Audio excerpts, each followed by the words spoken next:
खाने पीने की चीजों में गंदगी परोसने की घटनाएं बार बार सामने आ रही हैं। कहीं थूक लगी रोटी तो कहीं यूरिन मिला जूस। और अभी सी मिलावटी मानसिकता पर चोट करने के लिए योगी सरकार ने एक नया फरमान उत्तर प्रदेश में जारी किया है। योगी सरकार ने यूपी के ढाबों और रेस्टोरेंट को लेकर बड़ा फैसला लिया है। मुख्यमंत्री योगी आदित्यनाथ ने ये साफ कर दिया है कि अगर खाने पीने की चीजों में मिलावट करोगे, बिना नाम लगाए दुकान चलाओगे तो शटर डाउन तय है। यूपी के कई शहरों मेरठ, गाजियाबाद, ग्रेटर नोएडा और शामली में जूस में थूकने, तंदूर की रोटियों में थूकने और जूस के साथ पेशाब मिलाने जैसी घटनाओं को गंभीरता से लेने के बाद योगी सरकार ने 24 सितंबर को ये आदेश दिया है। इस आदेश में कर्मचारियों के पुलिस वेरिफिकेशन से लेकर ढाबों और रेस्टोरेंट में सीसीटीवी निगरानी तक जरूरी कर दी गई है और सबसे खास दुकानों पर संचालकों, प्रोपराइटर और मैनेजर को अपना नाम डिस्प्ले करना होगा। मुख्यमंत्री ने एक उच्च स्तरीय बैठक में देश के विभिन्न क्षेत्रों में घटी ऐसी घटनाओं का संज्ञान लेने के बाद ही सभी होटलों, ढाबों, रेस्टोरेंट आदि के खिलाफ संबंधित प्रतिष्ठानों की गहन जांच के निर्देश दिए हैं। दरअसल हाल के दिनों में देश के विभिन्न क्षेत्रों में जूस, दाल और रोटी जैसी खानपान की वस्तुओं में मानव अपशिष्ट, गंदी चीजों की मिलावट की घटनाएं देखने को मिली हैं। मुख्यमंत्री योगी आदित्यनाथ ने कहा कि ऐसी घटनाएं विभिन्न हैं और आम आदमी के स्वास्थ्य पर प्रतिकूल प्रभाव डालने वाली हैं। ऐसे कुत्सित प्रयास कतई स्वीकार नहीं किए जा सकते। उत्तर प्रदेश में ऐसी घटनाएं ना हो, इसके लिए ठोस प्रबंध किए जाने आवश्यक हैं। सीएम ने कहा कि ढाबे, होटलों, रेस्टोरेंट आदि खानपान के प्रतिष्ठानों में सीसीटीवी की व्यवस्था हो। न केवल ग्राहकों के बैठने के स्थान पर बल्कि प्रतिष्ठान के अन्य हिस्सों को भी सीसीटीवी से कवर होना चाहिए। ये सुनिश्चित किया जाए कि हर प्रतिष्ठान संचालक सीसीटीवी की फीड को सुरक्षित रखेगा और आवश्यकता पड़ने पर पुलिस या स्थानीय प्रशासन को उपलब्ध कराएगा। कहीं कोई शिकायत या गड़बड़ी मिलती है तो जो भी रेस्टोरेंट का मालिक है, ढाबे का ओनर है, उसकी ही जवाबदेही तय की जाएगी। साथ ही हर कर्मचारी का पुलिस वेरिफिकेशन होगा। शेफ हो या वेटर, उन्हें मास्क और ग्लव्स पहनना अनिवार्य होगा।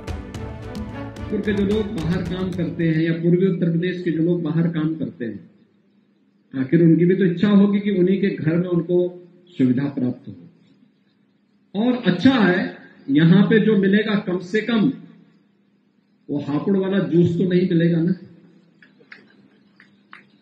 या थूक लगा करके वे रोटियां तो नहीं मिलेंगी, या तो शुद्ध मिलेगा जो भी मिलेगा। आंध्र प्रदेश के तिरुपति बालाजी मंदिर के प्रसाद में मिलावट का मामला अभी पूरे देश में थमा नहीं था कि देश के सबसे बड़े राज्य यूपी से भी कुछ ऐसी ही घिनौनी घटनाएं सामने आई,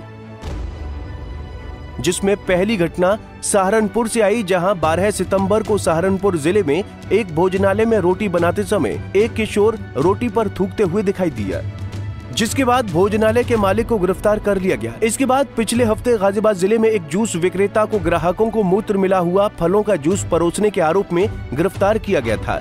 जून में नोएडा में पुलिस ने 2 लोगों को कथित तौर पर उनको थूक से मिला हुआ जूस बेचने के आरोप में गिरफ्तार किया था। ऐसी घटनाओं को रोकने के मद्देनजर ही मुख्यमंत्री ने राज्य के सभी होटलों, ढाबों, रेस्टोरेंट और उनकी संबंधित प्रतिष्ठानों की गहन जांच और सत्यापन के निर्देश दिए हैं। हालांकि योगी सरकार का ये एक्शन इस साल के शुरुआत में ही नजर आ गया था, जब उत्तर प्रदेश सरकार ने कावड़ यात्रा मार्गों पर खाद्य पदार्थों की दुकानों और फल विक्रेताओं के लिए दुकान मालिकों के नाम प्रदर्शित करना अनिवार्य कर दिया था। सरकार ने तर्क दिया था कि इस निर्देश का उद्देश्य पारदर्शिता को बढ़ावा देना और कावड़ियों द्वारा खाए जाने वाले भोजन के बारे में जानकारी देना है। और अब नवरात्रि शुरू होने से पहले भी भोजन बनाने और बेचने वालों के खिलाफ लिया गया योगी सरकार का ये सख्त आदेश काफी अहम माना जा रहा है।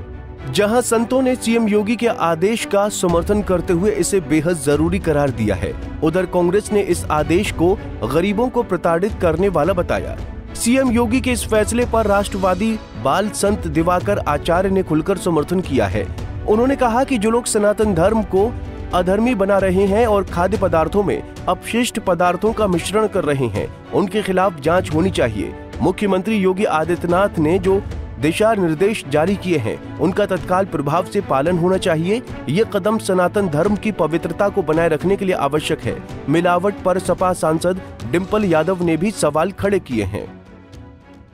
मैं समझती हूँ कि कहीं ना कहीं ये जो फूड अडल्ट्रेशन डिपार्टमेंट है, इसकी नाकामी रही है कि ये लोग भाप नहीं पाए हैं और लगातार इस तरह का अडल्ट्रेशन जो आम लोगों के खाने में भी बहुत भारी मात्रा में हो रहा है, जिसके बारे में कोई संज्ञान नहीं लिया जा रहा है।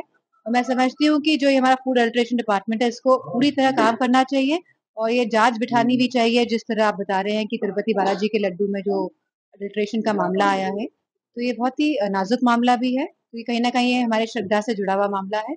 और इसी तरह की बात हमारे वृंदावन में भी सुनने को मिली है, जहाँ पे सही किस्म का खोए का इस्तेमाल नहीं हो रहा है या उसमें भी मिलावट हो रही है। तो मैं समझती हूँ कि अब इस डिपार्टमेंट को कुछ काम करना चाहिए, क्योंकि सरकार भारतीय जनता पार्टी है, तो इनको पूरी जिम्मेदारी के साथ इस पे काम करवाना चाहिए। सपा भगवान के प्रसाद में मिलावट की बात तो कह रही है, लेकिन अब सवाल यही है कि आखिर क्यों विपक्ष को ग्राहकों के अधिकार में सियासत नजर आ रही है। सवाल ये भी है कि क्या योगी सरकार का ये फैसला मिलावट की मानसिकता को खत्म करने में असरदार साबित होगा, या पिछली बार की तरह ही ये फैसला जाति और धर्म की सियासत की भेंट चढ़ा दिया जाएगा। Bureau report, Punjab Kesari TV. हमसे जुड़े रहने के लिए हमारे YouTube चैनल को सब्सक्राइब करें और नई वीडियो की नोटिफिकेशन के लिए बेल आइकॉन को दबाएं।